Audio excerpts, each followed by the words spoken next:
एखादे कोणते असे व्यक्ती तुम्ही बघितले असतील, की त्यांना कुठल्याही फील्डमध्ये टाका, त्यांना कोणतंही काम सांगा, ते सगळं परफेक्ट करणार. असे असतात की नाही लोकं? आपण सगळे असे लोकं बघतो. पण काही-काही लोकं कसे असतात, की त्यांचं आवडीचं काम असेल ना, तर माझं डोकं असंच चालतं आणि ते काम दिलं की ते खूप मस्त करणार. पण थोडं वेगळं काही सांगितलं की मग त्यांना काही सुधरत नाही. असं होतं ना? तर असं का होतं? असं का होतं? बरं, ठीक आहे. हे ओळखण्यासाठी काश्यप संहितेमध्ये माहिती आहे का? तुम्ही वाचलं असेल, की मूल जेव्हा रांगायला लागतं ना, तर तेव्हा त्या मुलाच्या समोर अशा काही वस्तू ठेवायला कश्यपाने सांगितलेलं आहे. म्हणजे आपण एक खेळणं ठेवायचं, स्टेथोस्कोप ठेवायचं, बॅट बॉल ठेवायचं किंवा व्यापारींचं ते तराजू असतं तो ठेवायचं आणि रांगणारं बाळ पहिल्यांदा ज्या गोष्टीकडे जाईल ना, तर तिथे त्याचा कल असतो. आणि त्या फील्डमध्ये त्याला टाकायचं, तर तो खूप चांगलं म्हणजे त्या फील्डमध्ये तो चांगलं काम करेल. असं ते एक वेगवेगळे वेज होते.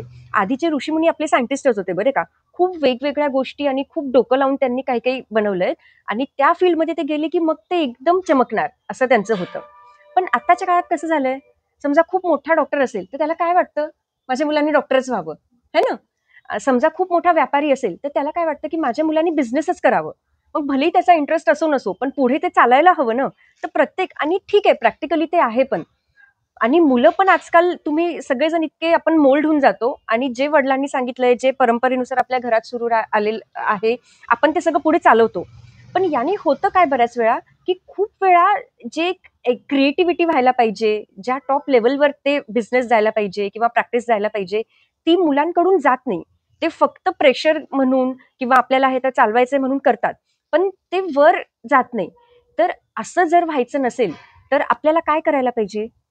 कन्सेप्शनच्या आधीच बीजसंस्कार करायचे, गर्भसंस्कार करायचे आणि नंतर जर बाळाला जन्म दिलं ना, तर होलिस्टिक अप्रोच ज्यांना आपण म्हणतो, म्हणजे चतुरस्र पर्सनॅलिटी जी असते, तर ह्या प्रकारचे बाळ आपण निर्माण करू शकतो आणि मग कोणत्याही फील्डमध्ये आपण त्यांना टाकलं ना, तर ते तारे चमकणारच, है की नाही?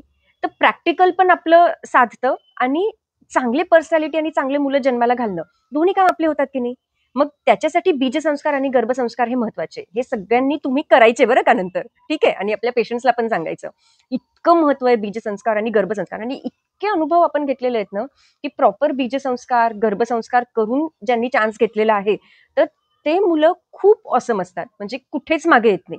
प्रत्येक फील्डमध्ये त्यांना कुठेही टाका, त्यांना काही काम सांगा, करियर त्यांना कुठलंही करायला लावा. ते तिथे खूप चांगलं काम करतात. एकदम टॉपवर जातात. है ना?